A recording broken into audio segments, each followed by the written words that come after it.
Ich bin Baron, Hauptmann Hans Heinrich von Wolf, der in Deutsch-Südwestafrika in der Schutztruppe dient. Ich habe dieses Schloss für meine schöne Frau, Miss Reiter Humphreys, in der schönen Gegend von Maltehohe gebaut.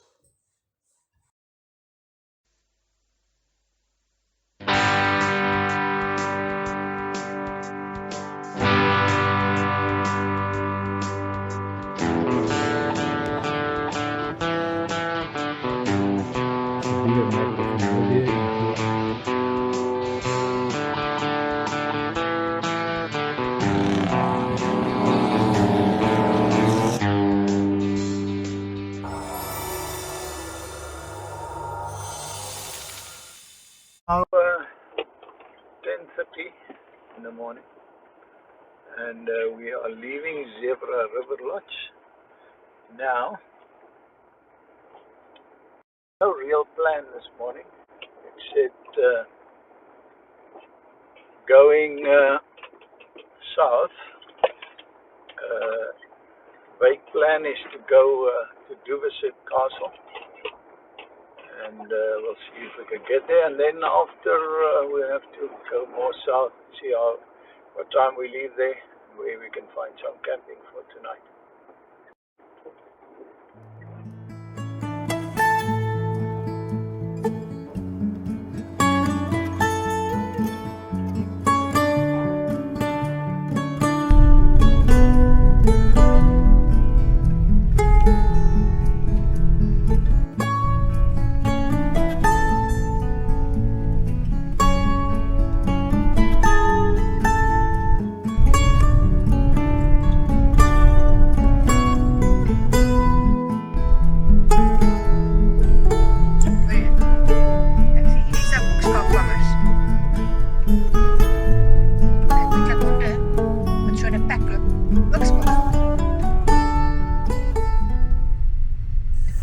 Now we are off the beaten track. We are taking the roads marked D for Delta.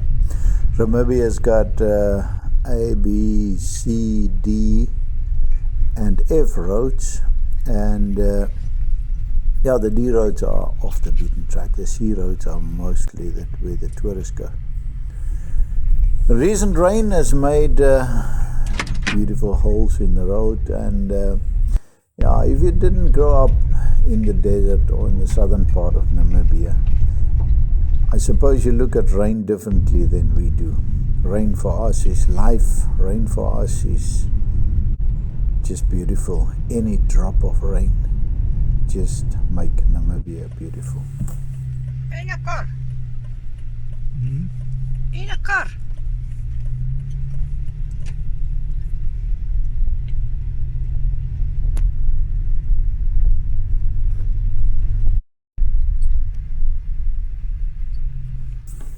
We are incredibly lucky to see some kudu, and you can see how easily they scale this fence. It doesn't even exist.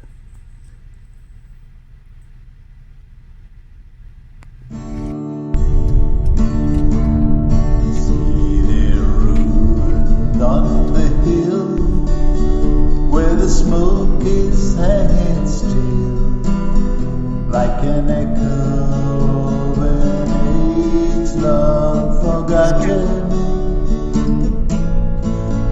There's a story of a home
eagles in the sky, but it only took one knife to bring it down. When Duwisib Castle tumbled to the ground.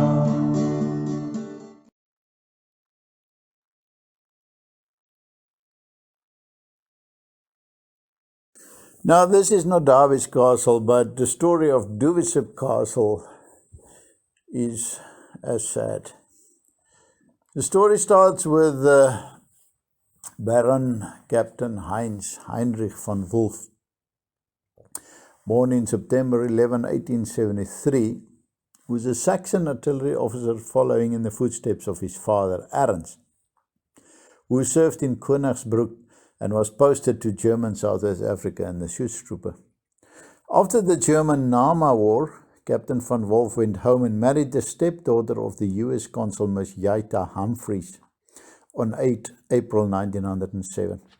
They decided to settle here in German Southwest Africa and bought 8 farms in the Maltehohe area covering 20,000 hectares, to which they added another 35,000 hectares in 1910. Operating the property as a stud farm for English and Australian thoroughbred horses. Eminent architect Wilhelm Sander was commissioned to design this building, and construction commenced in 1908, finishing in 1909.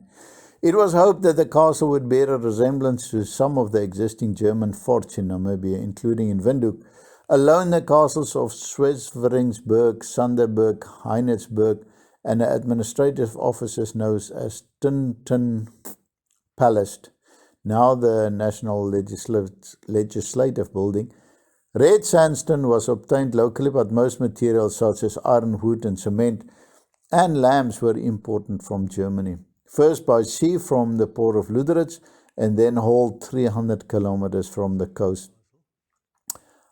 And 400 kilometers south of the capital in Windhoek on wagons drawn by 24 oxen through the Namib. Artisans were hired from around Europe, including bricklayers from Italy and carpenters from Sweden and Ireland. The Van Wolfs lived in a hut with their coachman and their herero servant during the grueling construction. And while such servants were involved in maintenance, Van Wolf participated avidly.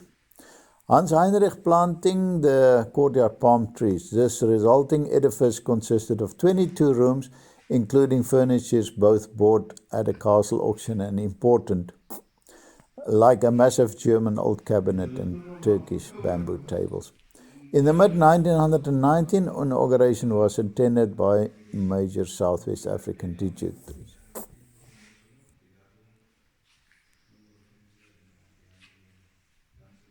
The sad part of the story is, while they were traveling to Europe in 1914, the First World War broke out, and the ship carrying Van Wolf and his wife was diverted to Rio de Janeiro. Yaita Humphreys has retained her American citizenship and found passage to Europe on a Dutch ship. Legend has it that the Baron had to travel disguised as a woman. On arrival in Europe, the Baron rejoined the German army and was killed at the Battle of Somme in 1916, just 2 weeks after signing up. His wife could never bring herself to return to Namibia alone and never again laid claim to the castle.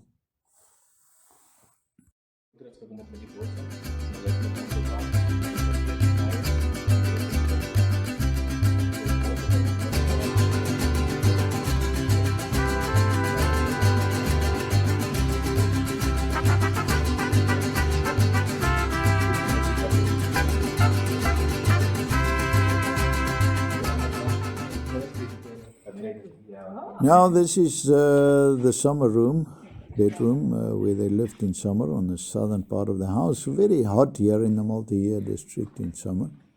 And in winter they moved to another part of the house which was more sunny.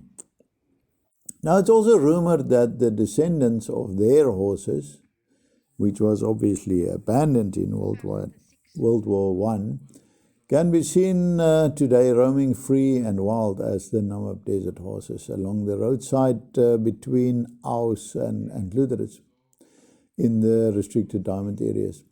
Although there are other rumors as well and other stories about where those horses come from.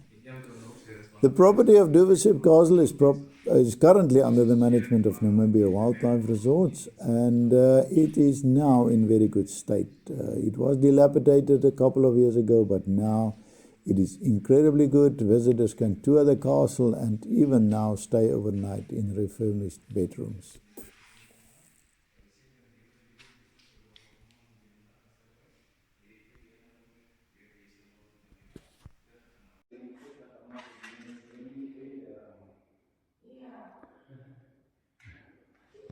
This was a winter bedroom where obviously got more sun and whereas this one was cooler and was a summer bedroom.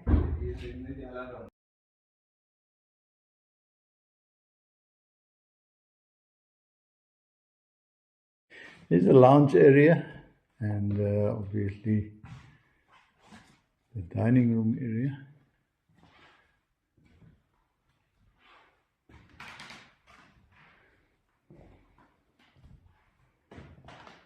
With a gramophone here.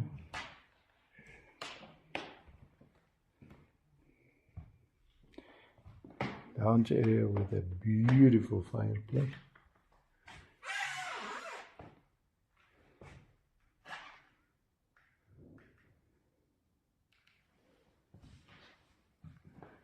And then the door to the kitchen, which now is closed, but we might be able to see it from the other side.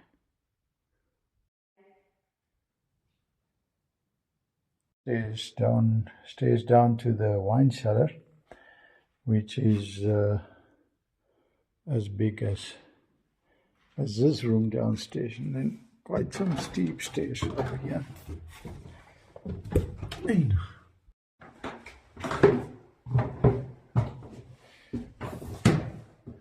Quite some steep stairs up here to the top, which was apparently a man's cave. Woman was banned from coming up here. There's a view from the top of the entrance area.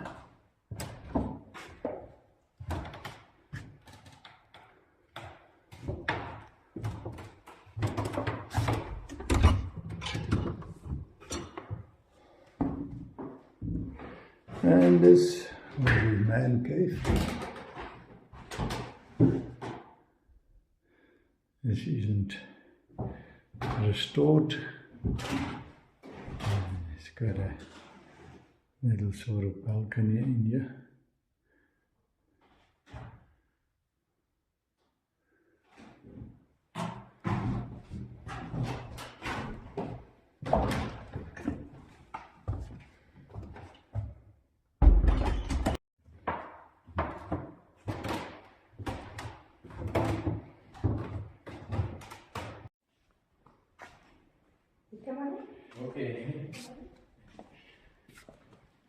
Exiting the back of the building, this is now inside the courtyard.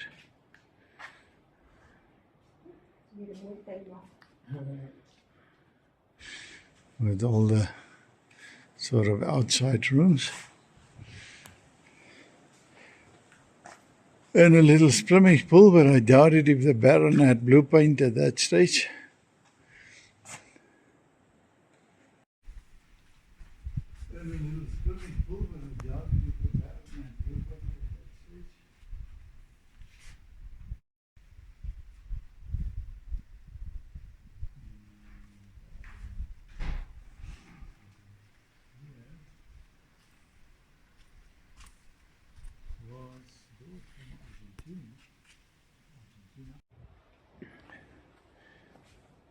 Yeah, the trees, apparently, the jacaranda trees, one of them here, and the other one over here was brought from Argentina, and apparently they're about 116 116 years old. And the rocks of which the building's been built by has locally been sourced about 3 kilometers away and brought here probably by ox wagon or something in those days. At the back here is still on the inside of the castle. This is the guest rooms, which isn't open to us at the moment, but will be opened shortly once they're restored as guest rooms where people can actually come and stay in the castle. And they will have 5 rooms here, which they will rent out to overnight visitors. So that should be fun once that starts. See if we can get a peek into the room here. Unfortunately, it's not open for us to investigate, so we can only look through the windows.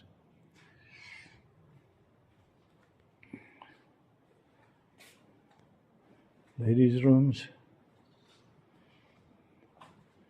This one was the office of the Baron.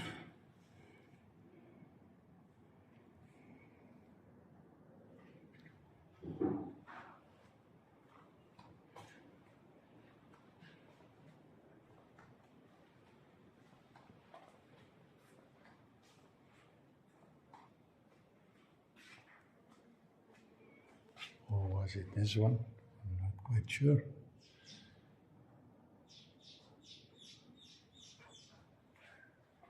And over here, which is now the male bathroom, was a bathroom that served the 2 main bedrooms of the house. On the other side of the house, as I said before, is the kitchen area, which was linked through the door we saw from the inside. And it's housed in here in front of us now.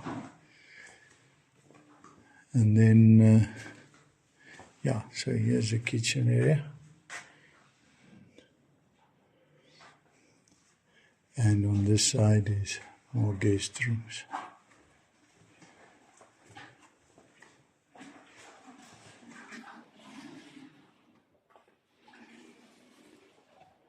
Also not open to us, can have a sneak peek through the window.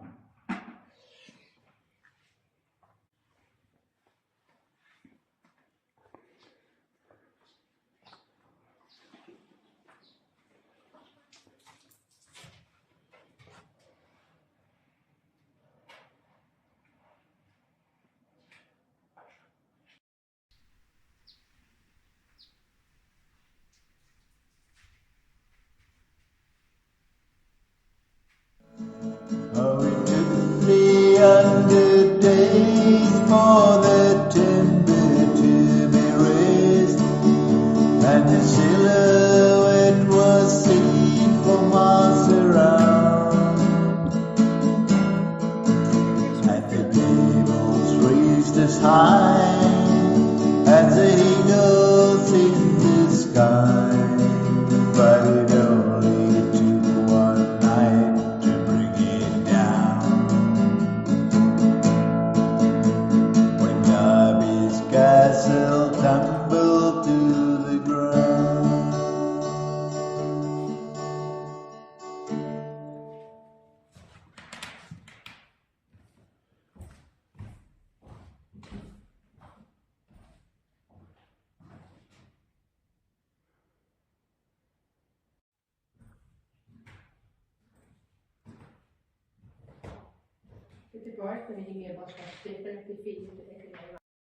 It is time for us to leave Duwisib and its castle behind, and onwards we go to our destination where we will sleep tonight. Still unknown to us, but that we'll share in the next episode.